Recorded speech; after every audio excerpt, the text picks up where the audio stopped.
Olá, meus amigos. Estou aqui em casa, cumprindo a quarentena, tentando fazer meu trabalho em casa, como muitos de vocês, tentando me exercitar quanto posso, cuidando do jardim. E também, como vocês, preocupado com o que está acontecendo. O noticiário está tomado com essas notícias dessa pandemia do coronavírus. Você vê autoridades tomando medidas extremas para tentar conter este vírus. E a razão para isso é por causa do potencial de devastação desta praga. Provavelmente eles temam que isso repita a famosa gripe espanhola do ano de 1918, que matou quase 1/3 da população do mundo, cerca de 50 milhões de pessoas. Isto num período em que, um pouco antes, o mundo vivia uma era de prosperidade, de progresso, de paz, e então veio a guerra e veio a devastação. Mas eu gostaria de trazer para você pelo menos 3 respostas simples, práticas, que nós devemos dar a esta crise. 3 respostas que um cristão deveria dar. E a primeira é que nós devemos agir com prudência, com bom senso. A prudência é aquela forma de agir que é baseada na razão, uma forma equilibrada, não agindo por impulso ou com presunção. Então, de maneira prática, o que seria isso? Se as autoridades de saúde nos dizem que nós, por exemplo, temos que evitar as aglomerações, então temos que fazer isso. Aliás, esta era a maneira bíblica como Deus tratava essas pandemias ou epidemias no passado. Lemos lá em Levítico 13 que Deus prescreveu o isolamento social. Então, você vai ter que lavar as mãos de maneira mais intensa do que lavava antes, usando álcool a 70, ou mantendo a distância de 1,5 metro de outras pessoas. E como esta é uma epidemia que afeta o sistema imunológico, seria interessante que você também praticasse os remédios naturais que temos. E que remédios são esses? Luz solar, água pura, descanso, exercício, temperança, ter uma alimentação equilibrada, descansar em Deus, confiança em Deus.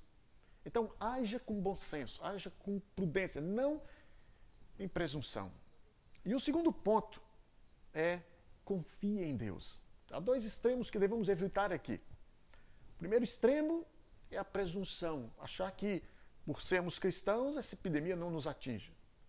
E o segundo extremo é o pânico. Veja, a Bíblia diz que Deus não nos deu um estado, uma atitude de medo, mas de confiança nele.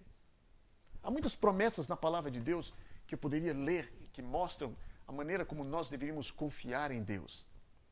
Mas eu selecionei aqui apenas um texto para nós. Selecionei aqui o Salmo 91. E no Salmo 91, Deus mostra, aqui nós vemos, quem Deus protege, do que Deus protege e como Deus protege. Então, quem Deus protege? Você vê aqui no Salmo 91, diz: aquele que habita no abrigo do Altíssimo e descansa à sombra do Todo-Poderoso. Pode dizer ao Senhor: tu és o meu refúgio e a minha fortaleza. O refúgio de Davi, muitas vezes, em momentos de perigo, era se abrigar no templo de Deus. Ali é onde estava o Shekinah, a presença de Deus. Em outras palavras, Deus protege aquelas pessoas que têm intimidade com Ele, aquelas pessoas que confiam nele, aquelas pessoas que lhe obedecem. Agora, de que Deus protege?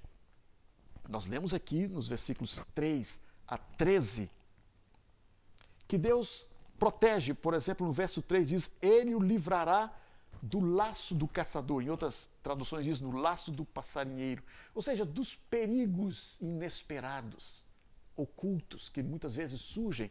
E você lê aqui no versículo 5, você não temerá o pavor da noite, nem a flecha que voa de dia, nem a peste que se move sorrateira nas trevas, nem a praga que devasta ao meio-dia. Então, Deus protege destas coisas. Agora, como Deus protege? Uma lida aqui no Salmo 91 mostra que ele protege de pelo menos 3 maneiras.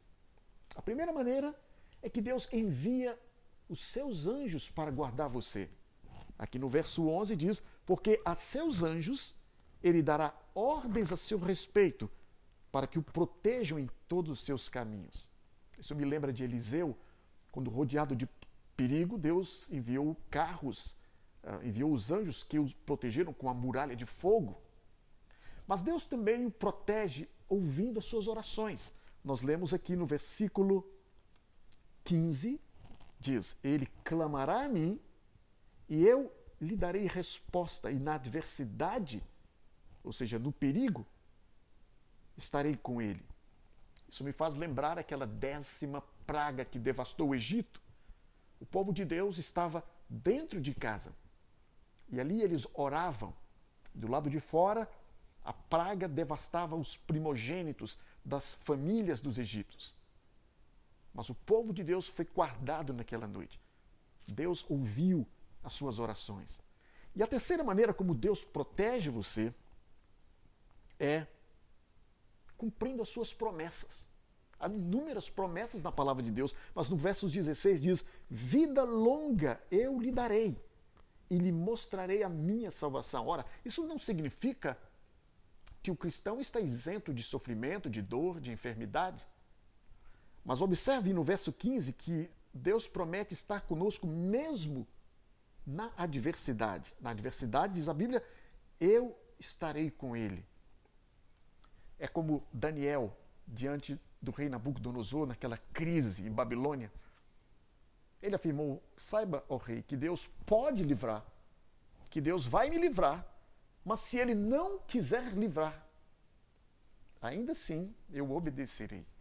Assim, meu querido, confie em Deus. Deus cuida de você, Deus está com você nesse momento difícil. E o terceiro ponto é, aprenda que é nesse momento de crise, nesses momentos que se tornam uma oportunidade para servir outras pessoas. Quando nós olhamos a história da humanidade, a história do cristianismo, você vê que foi exatamente isso que ocorreu. Por exemplo, nos séculos 2 e 3, lemos de pragas que devastavam o Império Romano, como a praga antonina, como a praga cipriana. Há um sociólogo chamado Rodney Stark, em sua obra chamada O Triunfo do Cristianismo, onde ele menciona que muitas vezes, quando essas pragas chegavam, os romanos fugiam para o campo. E ele cita, inclusive, um médico clássico chamado Galeno, que abandonava as pessoas e fugia. Enquanto isso, os romanos abandonavam os idosos, abandonavam os feridos, os moribundos eram abandonados na rua. Agora, nesse momento, diz Rodney Stark, os cristãos cuidavam dos enfermos. Os cristãos atendiam às suas necessidades. E foi essa uma das maneiras como o cristianismo cresceu naquele período difícil. Vamos mover um pouco à frente. Cheguemos, por exemplo, ao ano de 1500. Uma outra praga estava devastando o mundo. A peste bubônica, a peste negra. Esta peste matou mais de 60 milhões de pessoas ali na Europa. Quando essa praga chegou na Alemanha, por volta do ano de 1517, 27, as populações fugiam apavoradas para o campo, em histeria, em pânico. E então nós lemos que, naquele momento, estava ali Martinho Lutero, o reformador.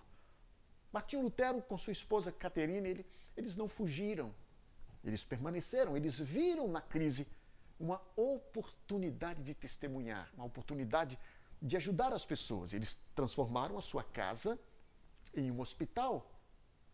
E você pergunta, o que isso significa para nós hoje? Significa que, no passado, esses homens, esses cristãos, homens e mulheres, tiveram crises muito piores do que as que nós estamos experimentando hoje. Epidemias muito terríveis. Mas eles usavam essas crises, esses momentos difíceis, como uma oportunidade para testemunhar de Deus, para testemunhar do amor de Cristo. Sabe, meus queridos, essa é uma maneira de nós mostrarmos a eles o plano de Deus para a vida deles. Os cientistas, o mundo secular, eles sabem tudo sobre esta epidemia, sobre o coronavírus. Eles sabem que X mais Y é igual a Z, mas eles não sabem o significado filosófico, o significado teológico, o porquê, o como essas coisas acontecem. Mas a Bíblia diz o porquê acontece. E a Bíblia diz mais do que isso, ela traz conforto, ela traz segurança, ela traz paz. Então eu termino dizendo para você, haja com bom senso, com prudência. Segundo, confie em Deus. Deus cuida de você, Deus cuida da sua família. E terceiro, demonstre fé para o mundo que está com medo. Demonstre às pessoas a razão da esperança que há em você. Você sabe, epidemias como essas vão continuar acontecendo. Elas são parte dos sinais que mostram que muito em breve Jesus vai voltar. O Evangelho de Lucas, no capítulo 21, versículo 13, menciona essas epidemias. Elas vão acontecer. Mas o seu coração não precisa estar derretendo de medo. A promessa de Deus para você é: eis que estou convosco todos os dias, até a consumação dos séculos. Deus abençoe você. Um abraço.